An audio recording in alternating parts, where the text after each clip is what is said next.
생각의 결과 버려진 은이라는 말씀의 제목으로 함께 말씀 나누겠습니다. 생각의 결과 버려진 은.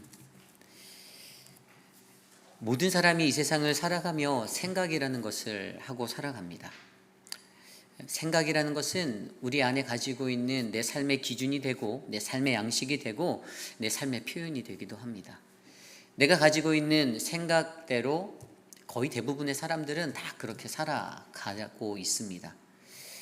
그런데 이 생각이라는 것들이 참 잘 생각되어지고 잘 사용되어지면 좋은데, 오늘 우리가 묵상하고 있는 예레미야에서의 이스라엘 백성, 이 남유다의 백성들에게는요, 그 생각이 잘못된 어긋난 길에 잡혀서 살아가고 있었던 그러한 인생이 바로 그들의 인생이 되었습니다. 수많은 선지자들을 보냈습니다. 하나님이 그들에게 수많은 자들을 보내고 예레미야를 보내셔서 예레미야 한 사람을 통해서만 40년의 시간을 똑같은 메시지를 외치게 했습니다. 하나님의 심판이 임할 것이다. 바벨론이라는 북쪽의 나라의 큰 나라가 너희들을 덮칠 것이다. 너희는 멸망할 것이고 너희는 포로로 끌려갈 것이다. 그러나 문제는 그 땅을 살아가는 수많은 사람들, 그 예언자들이 하나님의 목소리를 외쳤어도, 하나님의 그 비전과 하나님의 꿈과 하나님의 경고의 메시지를 외쳤어도 사람들이 듣지 않았다는 것입니다. 여전히 그들 마음 가운데는 어떠한 생각이 자리 잡고 있었을까요? 우리는 안전하다. 예루살렘 성은 절대로 망하지 않는다. 이 도성이 어떠한 도성인데, 난공불락의 이 도성은 그 누구도 멸망시킬 수 없어라는 생각들이 그들의 마음 가운데 생각으로 자리 잡혀 있었습니다.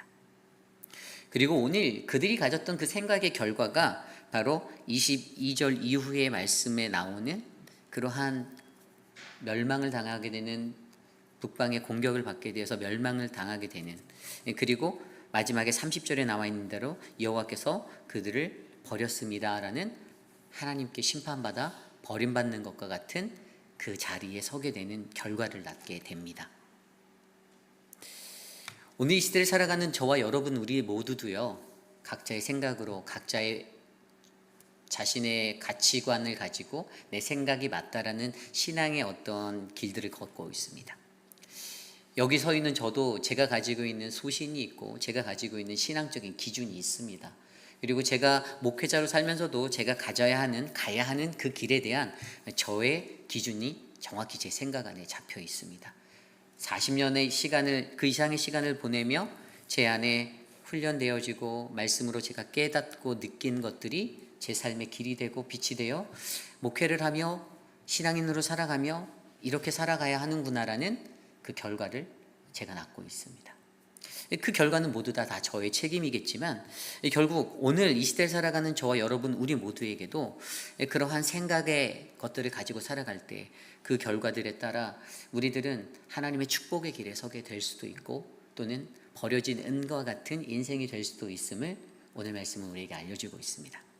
그렇다면 오늘 예레미야 6장 16절에서 30절 말씀은 과연 이 생각의 결과, 이 버려진 은에 관한 남유다의 모습을 어떻게 우리에게 전달하고 있는지 한번 말씀으로 살펴보기 원합니다.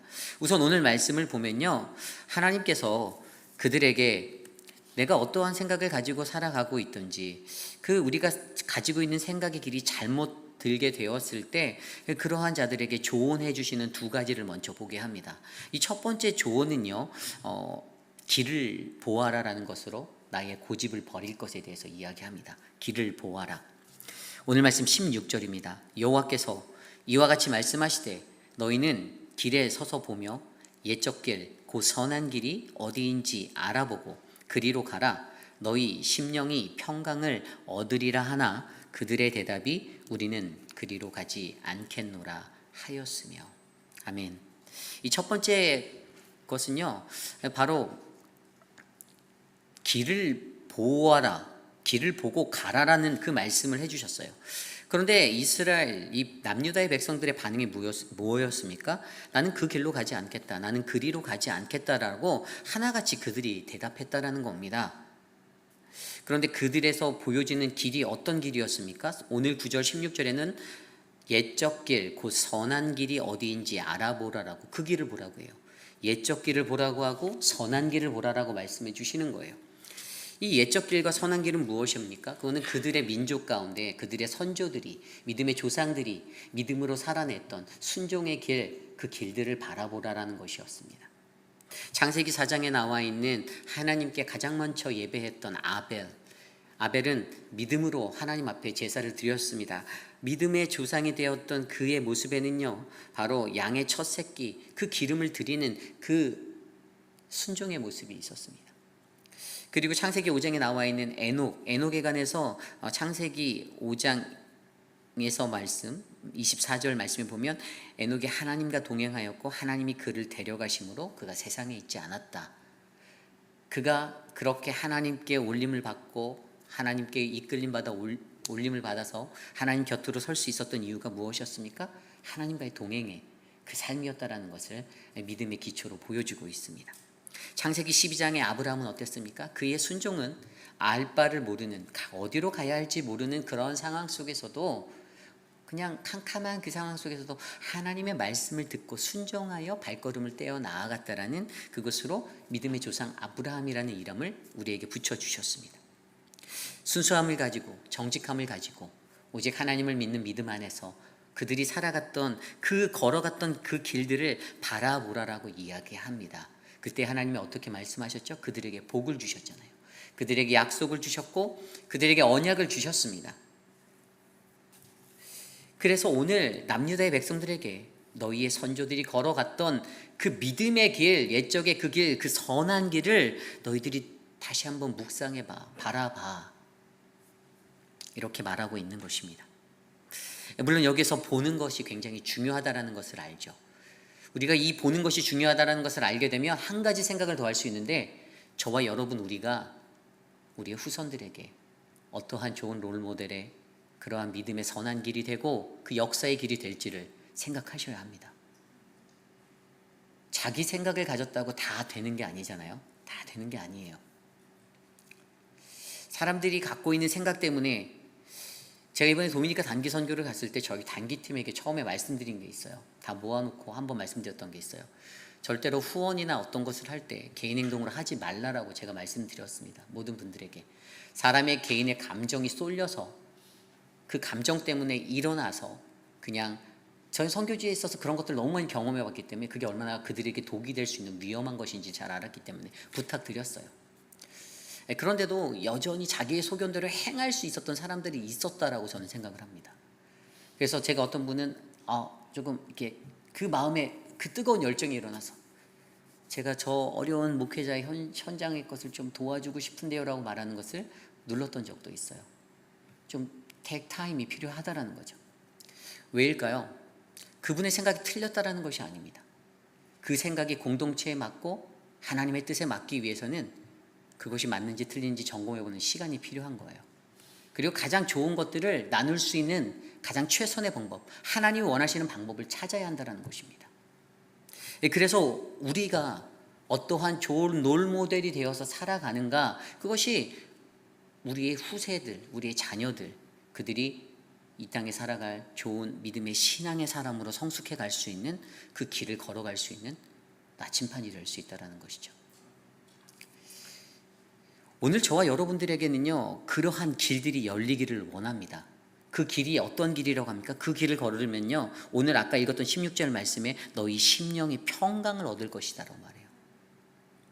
이 믿음의 길, 선한 길, 옛적 길, 믿음의 선조들이 걸었던 아주 온고지신한 그 믿음의 길들을 걸었을 때 우리가 그 대접을 받고 그렇게 하나님으로부터 평안을 누릴 수 있다는 사실을 우리가 기억하셔야 합니다. 그런데 이 길을 걷는 것이 어려워서 어떻게 해요? 이스라엘 남유다 백성들은 나는 그리로 가지 않겠노라. 어떤 뜻입니까? 내가 원하는 대로 갈 거야. 내가 생각하는 길이 있어. 나는 너의 길을 따르지 않으려 해 라고 말하는 것이죠. 하나님 앞에 그렇게 반역하고 거역하고 살았다라는 것입니다. 그래서 그것이 바로 그들에게 심판을 받을 자리가 되었던 것이에요. 이게 첫 번째 그들에게 해주는 하나님의 조언이었어요. 길을 보고 가라. 옛적의 선조들의 믿음의 그 길을 보고 가라. 저는 우리 교회 45년 역사 속에서도 그러한 믿음의 선조들이 분명히 한 분이라도 있었을 거다라고 저는 믿습니다. 말없이 교회 한켠에서 묵묵하게 섬겨주셨던 분들, 제가 그분들의 모든 이름을 다 기억할 수 없지만 분명히 그 자리가 있었기에 그 믿음을 보고 여러분들이 동일하게 그것을 보고 동일하게 그 자리에서 섬김의 역할을 감당하는 분이 저는 있다라고, 그 믿음의 씨앗이 뿌려져 열매를 맺은 자리가 있다라고 봅니다. 반드시 있어요. 그렇기 때문에 동일하게 오늘 여러분들도 어떻게 해요? 그러한 길을 걷는 저와 여러분, 우리 모두가 되시기를 간절히 소망합니다. 그리고 오늘 두 번째로 말씀해 주시는 이 길에 관한 조언, 두 번째 말씀은요, 바로 나팔 소리를 들으라요. 17절 말씀입니다. 내가 또 너희를 위해 파수꾼을 세웠으니 나팔 소리를 들으라 하나 그들의 대답이 우리는 듣지 않겠노라 하였도다. 아멘. 나팔 소리를 들으라. 이스라엘 백성에게 있어서 나팔 소리는요, 광야 생활을 할 때부터 굉장히 중요한 지시의 명령어였습니다. 나팔을 한 번 부는가 두 번 부는가 길게 부는가 짧게 부는가에 따라 그들의 각오섬과 그들이 어느 쪽으로 어떻게 행동을 해야 하고 취해야 하는 모든 것들이 결정되었어요. 그런데 하나님께서 파수꾼들을 세워주셨다라고 얘기했잖아요. 너희를 위해서, 내가 너희를 위해 파수꾼을 세워줬다라고 말하고 있습니다. 여기에서 파수꾼이 무엇이었을까요? 선지자들이에요. 수많은 선지자 파수꾼을 계속 보내주셨어요. 예레미야 한 사람만 40년, 그리고 그 40년을 지나서 예레미야 애가에 가서 그렇게 통곡하는 그 눈물의 호소를 했던 시간까지 하면 그 앞선 모든 엘리야, 이사야, 에스겔, 하박국 등 엄청난 선지자들을 계속해서 보내주셨음에도 불구하고 가장 중요한 건 그들이 듣지 않았다라는 거예요. 내가 듣지 아니하겠노라. 저 잔소리는 듣기 싫은데 안 듣겠습니다라고 그들이 생각해 버린 거죠. 그들의 생각에 이것들이 사무쳐 있었습니다. 그런데 결국에 이 두 가지의 조언들을 자세히 들여다보면요, 어떻게 됩니까? 저는 이 두 가지에서 공통점을 발견해요. 그것이 바로 완고함이라는 것이 드러나게 되더라고요. 내가 이 길을 가겠다. 그리로 가지 않겠소. 나는 듣지 않겠다. 우리는 듣지 않겠소라고 했던 그들의 이 두 가지 모습. 하나님의 조언은 바로 길을 보고 가라. 옛적에 그 선조들의 길을 보고 가라. 나팔 소리를 들어라. 나의 경고를 들어라죠. 이 두 가지 음성에 대해서 그들이 그렇게 하지 않으면서 그 모습에는 결국에 자기라는 완고함이 들어가 있었다는 것을 발견하게 되었습니다. 여러분, 이 지조와 고집은 다릅니다. 완고함은 고집이거든요. 지조와 완고함은 달라요. 지조는요, 때로는 유도리가 발현이 됩니다. 발휘가 돼요.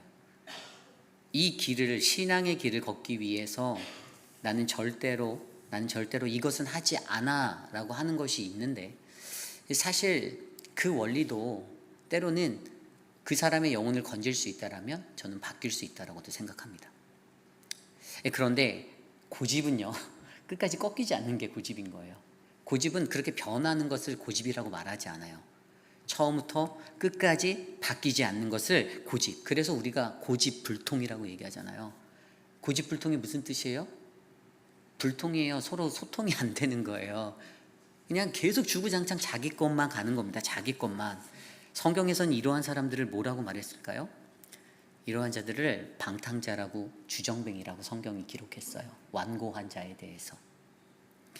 신명기 21장 18절에서 21절 말씀을 보면요, 사람에게 완악하고 패역한 아들이 있어 그의 아버지의 말이나 어머니의 말을 순종하지 아니하면 부모가 징계하여도 순종하지 아니하거든 그의 부모가 그를 끌고 성읍 장로들에게 나아가서 성읍 장로들에게 말하기를 우리의 이 자식은 완악하고 패역하여 우리 말을 듣지 아니하고 방탕하여 술에 잠긴 자라. 그 성읍의 모든 사람들이 그를 돌로 쳐 죽일지니 이같이 내가 너희 중에 악을 제하라. 그리하면 온 이스라엘이 듣고 두려워하리라. 아멘. 여기에 나온 사람에게 완악하고 패역한 아들, 자신의 아들, 완악한 아들, 고집스러운 자를 말하는 겁니다. 고집 있는 그 사람을 성읍 장로들에게로 끌고 가서 성읍 사람들이 돌로 쳐서 죽인다라고 얘기해요. 그리고 거기에는 분명히 방탕하여 술에 잠긴 자, 이 고집에 사무친 사람을 방탕하여 술에 잠긴 자, 그리고 주정뱅이라고 말하고 있습니다. 근데 이 신명기 21장의 18절에서 21절의 이 말씀을 이렇게 고민해서 보면 자기의 자식을 그 고집스러운 자기의 자식을 돌로 쳐서 죽여서 무엇을 얻을까라는 생각이 제가 들었어요. 근데 하나님께서 고집스러운 자는 이 안팎으로 알려갖고 돌을 쳐서 죽일 정도로 싫어하신다라는 것을 강조하는 것이라는 생각이 들었습니다. 그러니까 내가 너무나도 귀하게 아끼는 아들까지라도 돌로 쳐서 죽이는 그 하나님을 생각해 보면 하나님이 우리 스스로가 피우는 이 고집에 대해서, 나의 완악함에 대해서 하나님이 얼마나 미워하시고 싫어하시고 그것을 하나님이 끊어내길 원하시는지를 우리는 알 수 있는 거죠. 이 고집스러움 이퀄이 바로 좀 전에 신명기 말씀에서는 죽음이었잖아요. 돌로 쳐서 죽여라. 다른 사람들이 그것을 보고 두려워하여서 어떻게 해요?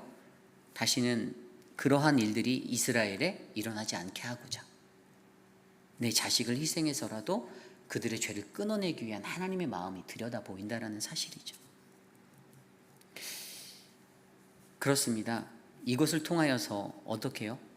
하나님은 이스라엘 전역에 퍼져 있었던 아주 끊어지지 않는 아주 단단한 완고함, 이사야서 48장 4절 말씀에 이는 내가 완고하며 내 목은 쇠 근육이요 내 이마는 노쇠이고 내가 노쇠임을 알았기 때문이다 라는 말씀처럼 그들에게 전혀 변하지 않고 단단하고 꺾이지 않는, 부러지지도 않는 그러한 그 완악함, 이 고집들을 바라보며 하나님은 이것들을 꺾어내 주기를 원하신다는 것입니다. 고쳐지기를 원하신다는 거예요. 성경에는 수많은 고집의 이야기가 있죠.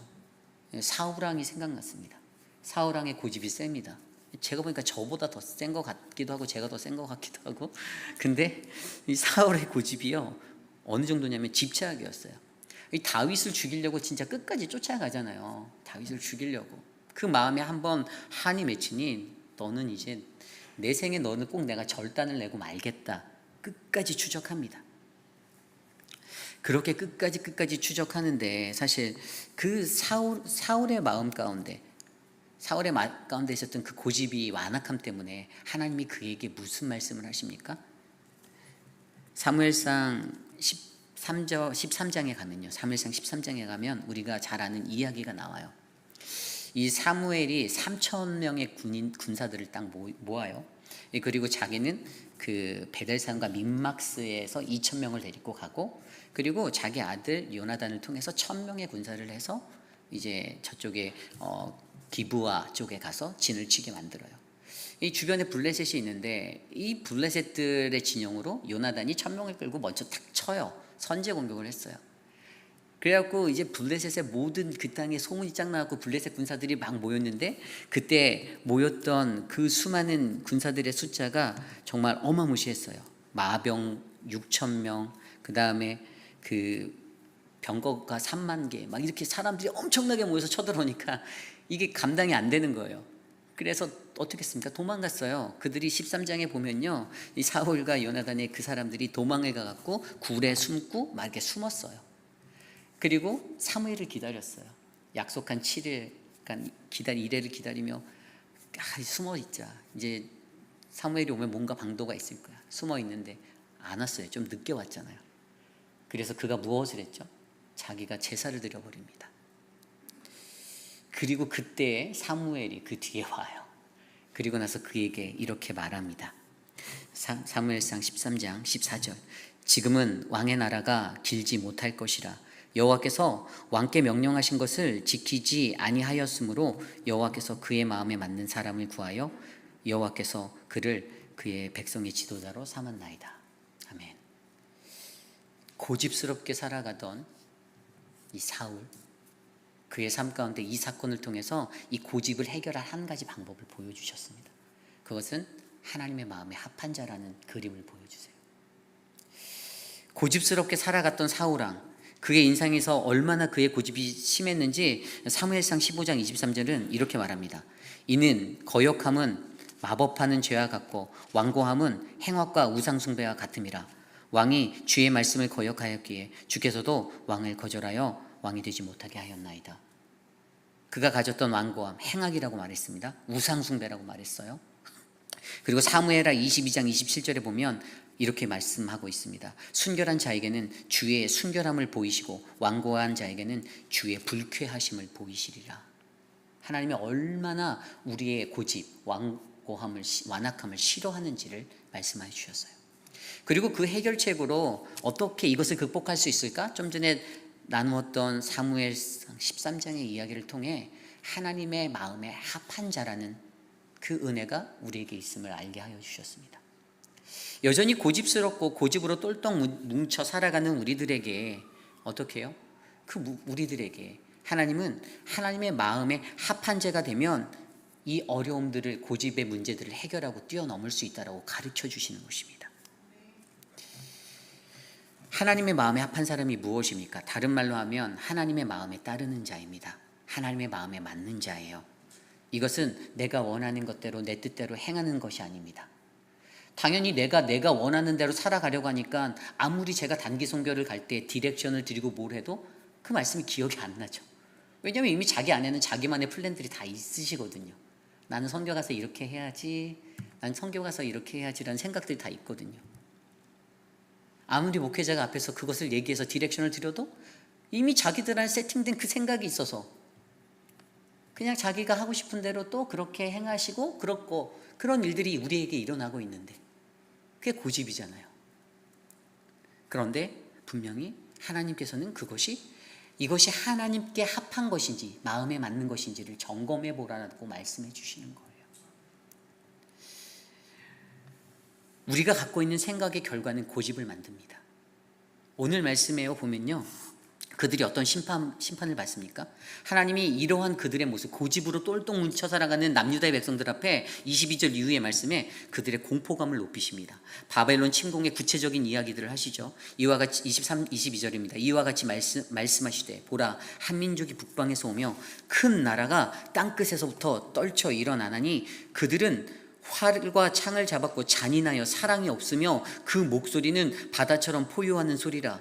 그들이 말을 타고 전사같이 다 대열을 버리고 시온의 딸인 너를 치려 하느니라 하시도다. 24절입니다. 우리가 그 소문을 들었으므로 손이 약하였다. 그 소리 듣고 나서 손이 막 다르르 떨려서 손에 힘이 빠져버린 거예요. 그리고 고통이 우리를 잡았으므로 그 아픔이 해산하는 여인과 같도다. 저는 애를 안 낳아봐서 모르지만 해산해 보셔서 아시잖아요. 얼마나 고통스럽고 힘듭니까? 그 순간이 그렇다라는 거예요. 그런데 25절에 너희는 밭에도 나가지 말라. 밖에도 나가지 말래요. 그때 바벨론이 침공했을 때 너희는 밖에 나가면 무조건 죽는다라는 겁니다. 너희는 무조건 잡힐 거라는 거예요. 길로도 다니지 말라. 원수의 칼이 있고 사방에 두려움이 있다. 굉장히 두려울 것에 대해서 선포하십니다. 하나님의 공포감, 이 공포 지수를 막 높이고 계세요. 이 정도까지 얘기했는데 설마 들어주겠지? 근데 죄송하지만 여전히 안 들었어요. 26절입니다. 내 딸 백성이 굵은 배를 두르고 죄에서 구르며 독자를 이름같이 슬퍼하고 통곡할 거다. 후손이 끊겼습니다. 엄청난 슬픔이 그들에게 임했어요. 굵은 배를 입었습니다. 죄에서 뒹굴뒹굴 굴를 수밖에 없는 인생이 되었습니다. 멸망시킬 자가 갑자기 우리에게 올 것입니다라고 말합니다. 이렇게 처참한 아주 비참한 하나님의 심판이 그들에게 임한다라고 말합니다.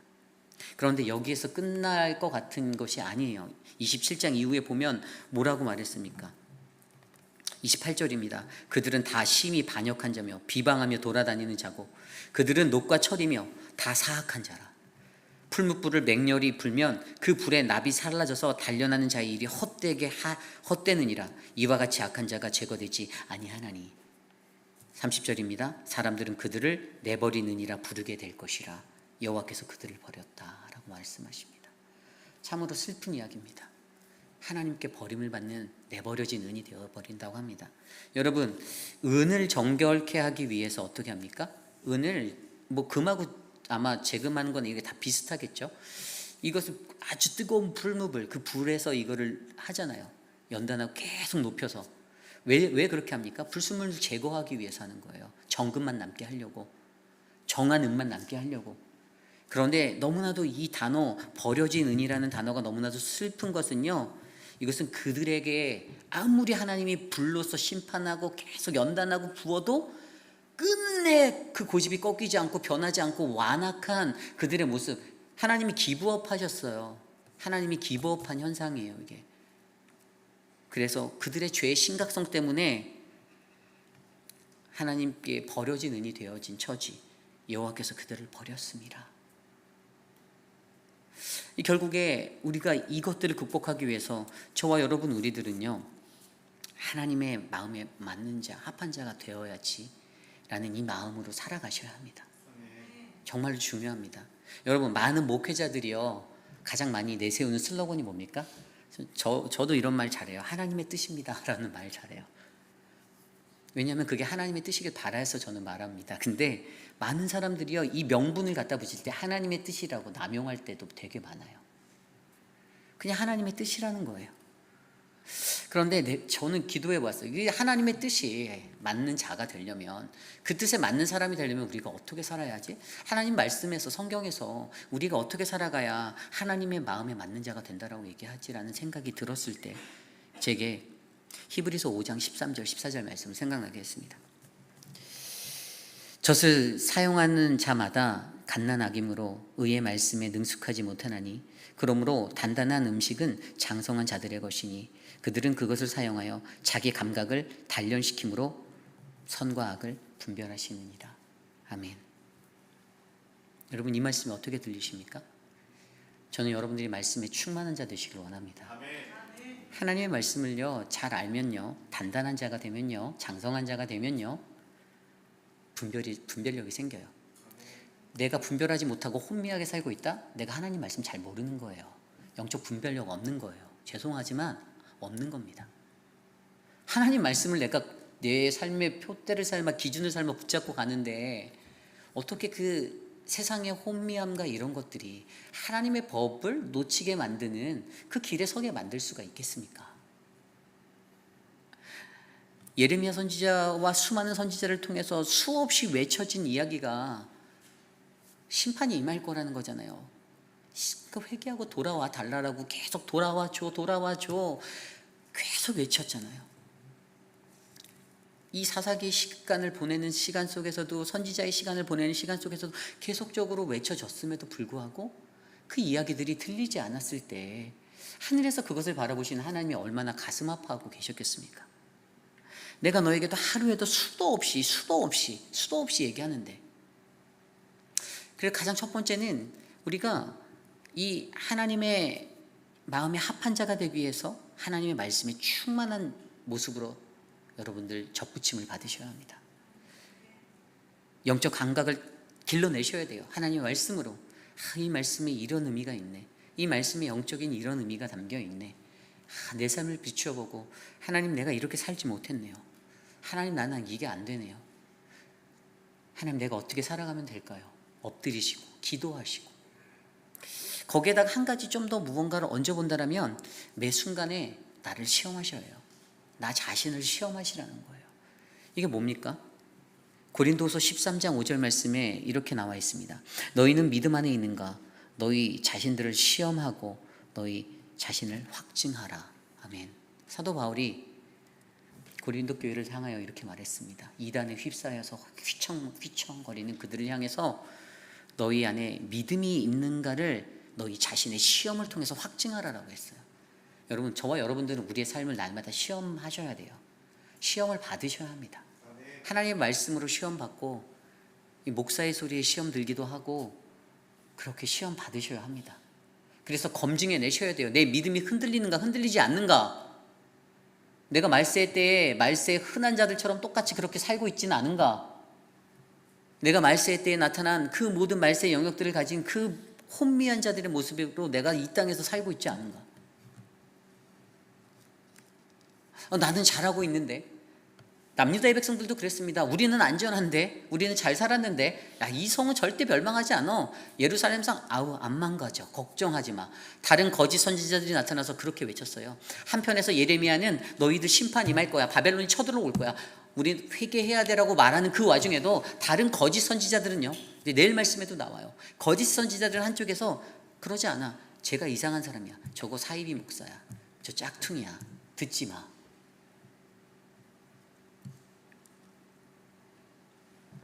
오늘 시대를 살아가는 저와 여러분, 우리 모두에게도요, 우리들은 우리 안에 사로잡혀 있는 우리의 생각의 결과로 우리는 관계가 깨어지고, 하나님과의 관계가 깨어지고, 사람들과의 관계가 깨어지고, 거룩한 신앙의 공동체가 깨어지는 아픔을 겪기도 합니다. 그럴 때 오늘 이 시대를 살아가며 과연 저와 여러분, 우리들은 어떠한 모습의 신앙인이 되어서 살아가시렵니까? 생각은 누구나 다 자유입니다. 다른 생각을 가지고 살아갈 수 있습니다. 그리고 다른 사람의 생각을 존중하는 것도 믿음의 법칙이에요. 그 생각을 고집하라는 것이 아니에요. 목회자로 살아가면 제가 제 고집의 것들을 가지고, 제 것을 가지고 여러분들에게 강요하는 것이 아닙니다. 저의 신앙의 기준을 가지고 여러분 너희들도 내가 이렇게 살아야 해라고 제가 말하는 것도 아니에요. 하나님의 말씀대로, 하나님의 말씀 안에서 살아가기를 원하기 때문에 그것을 목 놓아 부르짖는 것입니다. 오늘 이 시대를 살아가는 저와 여러분, 우리 모두가요, 저는 하나님의 마음에 합한 자가 되어 날마다 우리를 하나님의 말씀으로 연단하고, 우리를 시험하며, 스스로가 하나님의 말씀으로 나를 시험하고, 또 삶의 이 현장 속에서 나를 시험하여서 내가 좀 더 건강하고 성숙한 신앙이, 어떠한 풍파도 잘 버텨낼 수 있는 강한 내구성을 가진 거룩한 신앙인 한 분 한 분들이 저는 저와 여러분, 우리 모두가 되기를 간절히 소망합니다. 우리 회의필 한인 장로교회에 저는 그런 은혜가 임하였으면 좋겠습니다. 빼빼 마르고 영양분을 충분히 공급받지 못해서 말라버린 나무는요, 강한 바람이 한번 휘몰아치면 부러지게 되어 있어요. 곧게 세워져 있는 모습같이 빠딱 서 있는 것 같아도 바람이 한번 치면 부러지게 되어 있습니다. 그러나 연한 갈대는 큰 바람이 불어도 좌우로 흔들려도 다시 중심을 잡고 제자리로 돌아오는 생명력을 갖고 살아갑니다. 오늘 이 시대를 살아가는 저와 여러분들에게도 저는 여러분들이 부러지는 나무가 아니라, 마른 나무가 아니라 하나님 안에서 성령 충만한 갈대와 같은 그러한 인생이 되시기를 간절히 소망합니다. 어떠한 삶의 길을 살아가는가, 하나님의 말씀이 우리에게 끊이지 않고 울려 퍼지고 들려지는 이 시대 속에서 하나님의 말씀으로 온전히 듣고 믿어 내 삶을 바꾸고 회개하고 변화돼서 하나님 나라에 귀하게 쓰임받는 저와 여러분, 우리 모두가 되시기를 간절히 소망합니다. 오늘 주신 말씀을 놓고 함께 기도합니다. 오늘 말씀을 준비하며 이 찬양이 생각났습니다. 주여 나를 고치소서라는 찬양인데요, 잘 모르실 수 있는데 옛날에 불러봤어요. 이게 스페니쉬 언어로도 번역이 되어서 저희가 특송할 때도 불렀었고, 이 찬양 한번 같이 불러볼 때 좀 거룩한 마음으로, 하나님 나를 고쳐주십시오. 내 힘으로는 부족합니다. 나의 생각이 하나님께 합한 뜻인지 늘 점검할 수 있는 그러한 자가 되길 원합니다. 이 생각이라는 것이요, 사람이 머리를 써서 사물을 헤아리고 인식하고 판단하는 그러한 것이잖아요. 그래서 그 뜻을 정확히 미닝을 보면 못못을 짜내다라는 거 있어요. 인간은 자꾸만 자기 생각으로 짜내고 자기 머리로 살아가려고 해요. 근데 우리가 그렇게 살 수 없다라는 거예요. 그리스도인의 삶에는 내 머리를 짜내는 생각이 메인이 아니고 하나님의 인도하심을 받고 그분의 능력을 입고 그분의 사랑을 입어 그분과 동행하는 그 삶이 일어나야 된다라는 것입니다. 그런 마음으로 우리 함께 이 찬양을 드릴 때 함께 찬양하기 원합니다. 주여 나를 고치소서, 함께 찬양합시다.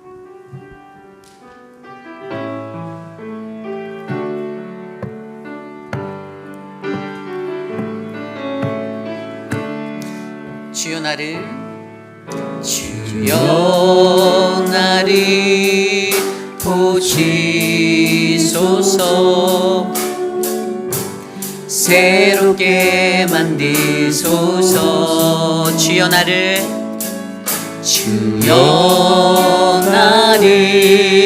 빚으소서, 변화시켜 주소서. 내 안에 있는 모든 더러운 죄 씻어 주시옵소서. 오 주님, 이전 것은 지나고 새 피조물 되도록 은혜 부어주소서. 은혜 부어주소서. 우리 다시 한번 고백할까요? 주여 나를 고치소서. 새롭게 만드소서. 주여 나를 빚으소서. 변화시켜 주소서. 내 안에 있는 모든 더러운 죄 씻어 주시옵소서. 주님 이전 것은 지나고 새 피조물 되도록 은혜 부어주소서. 우리 다시 한번 찬양할까요? 주여 나를 고치소서. 새롭게 만드소서. 주여 나를 빚으소서. 변화시켜 주소서. 내 안에 있는 모든 더러운 죄 씻어 주시옵소서. 주님 이전 것은 지나고 새 피조물 되도록 은혜 부어주소서. 은혜 부어주소서. 이전 것은 내 안에 있는 모든 더러운 죄 씻어 주시옵소서. 주님 이전 것은 지나고 새 피조물 되도록 이전 것은 지나고 새 피조물 되도록 이전 것은 지나고 새 피조물 되도록 은혜 부어주소서.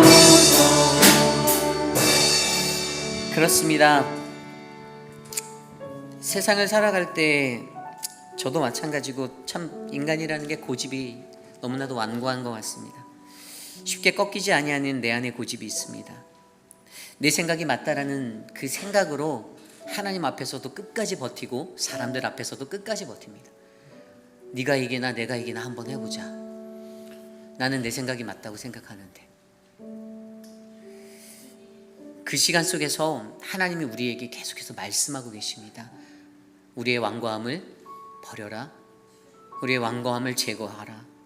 내가 아직도 여전히 하나님 앞에 반역과 불순종을 일삼고 있다라면 계속해서 쏟아지는 하나님의 이 심판의 경고 앞에서 우리를 회개하도록 경고하는 그 하나님의 메시지를 듣는 저와 여러분 되기를 간절히 소망합니다.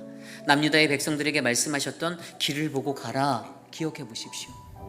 남유다의 백성들에게 말씀하신 나팔 소리를 들으라. 우리가 갖고 있는 생각의 결과가 어떠한 결과를 낳았습니까? 버려진 은혜의 결과를 낳았습니다. 내 마음에 합한 자, 하나님의 마음에 합한 자, 나를 날마다 시험하고 하나님의 말씀으로 나를 충만케 하고 나를 시험하여 내가 온전한 하나님의 사람, 마음에 하나님의 그 마음에 꼭 맞는 다윗과도 같은 그 사람이 될 수 있도록 우리 이 시간 함께 기도하기 원합니다. 이 시간 함께 이것을 위해 기도하겠습니다. 하나님 도와주십시오. 우리의 생각을 주님께 온전히 맡깁니다. 하나님 나를 다스려 주시고 내가 어떠한 생각을 가지고 이 땅을 살아가는지 내 생각을 아시는 하나님, 모든 것을 감찰하시는 하나님, 그 하나님 앞에 하나님을 두려워하며 살아가는 우리들이 되기를 간절히 소망합니다.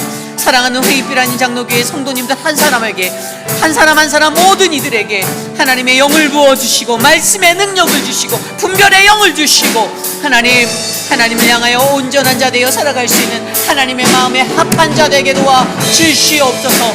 하나님의 말씀을 붙잡고 살아가는 우리들, 하나님 그러한 인생이 되길 원합니다. 하나님 나를 불쌍히 여기시고 나를 인도하시고 주의 능력으로 나를 설계하여 주시옵소서. 하나님 도와주시옵소서. 성령 하나님 역사하여 주시옵소서.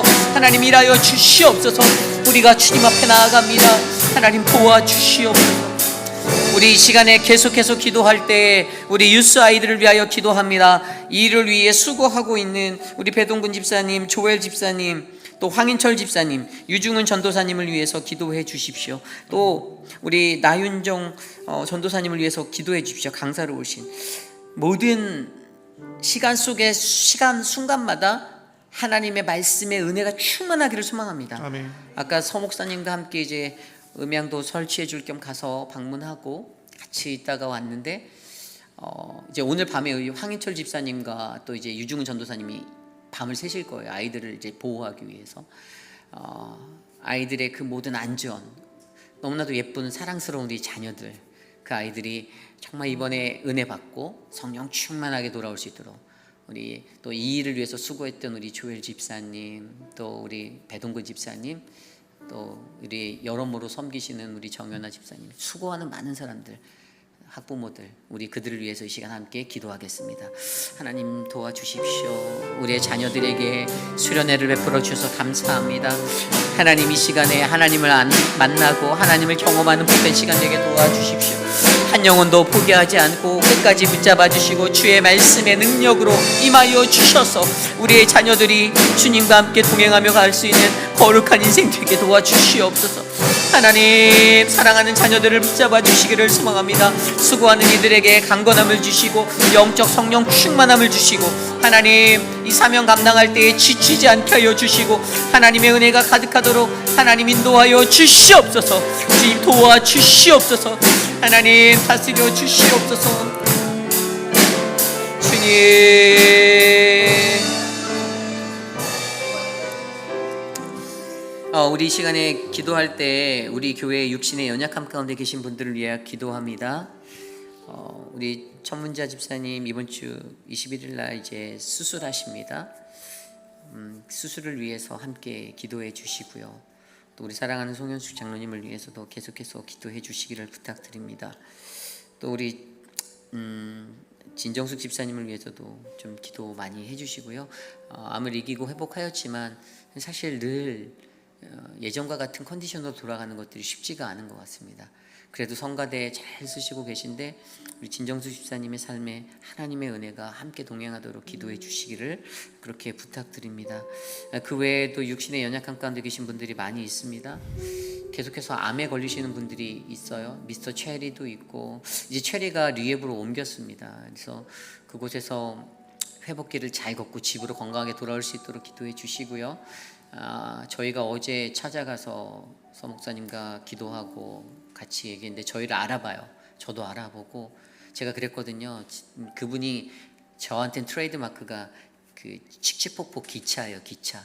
그 저 신방 가면 맨날 그 기차 보여주시면서 내가 이게 있는데 내가 이거를 막 크리스마스 때 할 수 있는데 얘기하시면서 나중에 보여준다고 해서 제가 어제 꼭 좀 약속 좀 지키라고 보여달라고 했더니 저한테 I will 이러더라고요. 그래서 너무나도 감사했고 회복이 잘 돼서 기운이 없으세요. 근데 가장 문제가 먹는 것을 먹으면 기도로 넘어가요. 이제 기도로 넘어가면 이게 또 이제 뉴모니아의 원인이 되잖아요. 그러니까 이것들을 제대로 하실 수 있게 회복이 되도록 기도를 좀 특별히 부탁드립니다. 이 시간 사랑하는 분들을 위해서 또 특별히 우리 김춘호 장로님도 이제 수술 날짜가 잡혔어요. 8월 달에 기도해 주시고 우리 장로님 건강한 모습으로 또 다시 귀한 사역을 잘 이끌어갈 수 있도록 해달라고 함께 기도합니다. 하나님 감사합니다. 주님 육신의 연약함 가운데 계신 분들을 위하여 기도합니다. 하나님 많은 분들이 육신의 연약함 가운데 아파하고 힘들어하고 있습니다. 저들을 사랑하여 주신 하나님 붙잡아 주시고 인도하여 주시고 하나님의 은혜가 충만하게 하여 주셔서 하나님의 크신 은혜를 경험할 수 있는 우리 교회가 되게 도와주시옵소서. 사랑하는 송현숙 장로님 붙잡아 주십시오. 하나님 그 마음의 회복을 주시고 힘을 주시고 은혜를 주셔서 감사합니다. 사랑하는 우리 미스터 체리를 돌봐주시고 하나님 리앱에서 좋은 회복을 경험할 수 있도록 도와주시기를 소망합니다. 사랑하는 천문자 집사님 붙잡아 주십시오. 육신의 연약함을 이겨낼 수 있도록 도와주시고 사랑하는 분들을 한 분 한 분 기억하여 주시고 사랑하는 장봉근 목사님과 사모님에게 은혜를 베풀어 주시옵소서. 그 삶에 지치지 않도록 은혜를 나누어 주시옵소서. 하나님, 사랑하는 모든 성도들에게 주님의 크신 은혜가 넘치도록 도와주시옵소서. 육신의 연약함을 이길 수 있도록 돌보아 주시옵소서. 우리 김춘호 장로님 회복을 열어주시기를 소망합니다. 수술해야 하는 모든 일정과 모든 진행 과정들이 하나님의 축복으로 세워지도록 붙잡아 주시옵소서. 다스려 주시옵소서. 존귀하신 하나님, 감사합니다. 오늘도 우리가 주님 앞에 나와 예배할 수 있는 거룩한 은혜를 허락하여 주심에 감사합니다. 조금 더 쉬고 싶고 피곤하고 지친 육신임에도 하나님께 예배드림이 내 삶의 전부라 믿고 나오신 사랑하는 우리 성도님들에게 주의 크신 은혜를 베풀어 주시기를 소망합니다. 하나님, 이 세상을 살아가며 나의 고집을 버리고 나의 아집과 나의 완고함으로 세상을 살아가는 것이 아니라 하나님의 마음에 합한 자로 살아갈 수 있도록 말씀의 풍성함과 그 말씀으로 나를 바르게 교정할 수 있는 그 시험의 자리를 허락하여 주셔서 내가 더욱더 하나님께 가까이 나아갈 수 있도록 돌보아 주시옵소서. 지금은 우리 구주 예수 그리스도의 무한하신 은혜와 그 크신 하나님의 사랑하심과 성령 하나님의 감화감동 교통하심의 역사가 오늘 이 시대를 살아가는 우리들에게 하나님의 말씀으로 말미암아 이 험악한 길을 내가 걷겠습니다. 나를 넘어뜨리려고 나를 공격하는 사단 마귀의 공격에서 내가 승리하겠습니다. 나와 함께 하옵소서라고 고백하는 사랑하는 우리 회의빛 아닌 장로교회 성도님들, 오늘 이 저녁에 주의 존전에 나와 주께 예배드리는 믿음의 권속들 머리 위에 지금으로부터 영원토록 함께 하시기를 간절히 축원하옵나이다. 아멘.